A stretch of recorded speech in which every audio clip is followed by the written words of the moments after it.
Moi, je pense que le plus important, c'est la vie de quartier qu'on se crée. C'est tisser des liens.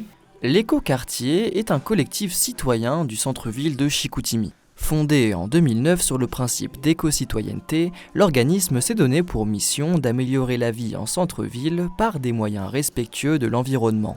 En collaboration avec des organismes éco-responsables, l'éco-quartier organise de la plantation de semis, de la cueillette sauvage ou encore des ateliers qui visent à offrir aux citoyens des moyens d'apprentissage actifs et dynamiques.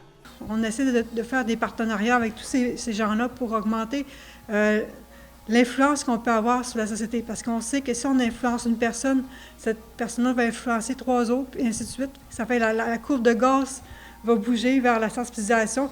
Mais au-delà des problématiques environnementales, l'éco-quartier propose aux citoyens des activités qui leur permettent de briser l'isolement, de sortir de la solitude, mais également de travailler sur les problématiques alimentaires actuelles. C'est vraiment pour briser, dans le fond, l'isolement au centre-ville de Chicoutimi, parce qu'au début, il y a 15 ans, c'était vraiment quelque chose qui était notable, puis dans les statistiques, qu'il y avait beaucoup d'isolement. Le but, c'est d'animer le quartier, peu importe par l'activité. Des projets qui permettent donc aux citoyens de se rencontrer et qui en plus de cela leur proposent des alternatives alimentaires à la fois économiques et éco-responsables qui valorisent l'alimentation locale. On disait qu'on était dans un désert alimentaire. Fait que le fait de mettre des espaces nourriciers, au moins, en jardinant, en récoltant, en ramassant des fruits, en participant à des cueillettes collectives, tu te sauves un petit peu de montant que tu dépenserais à l'épicerie, là.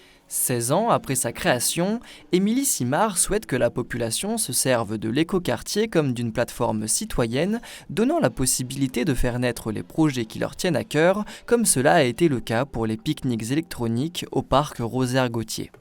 Loa Nuard, La Pige en direct, Saguenay.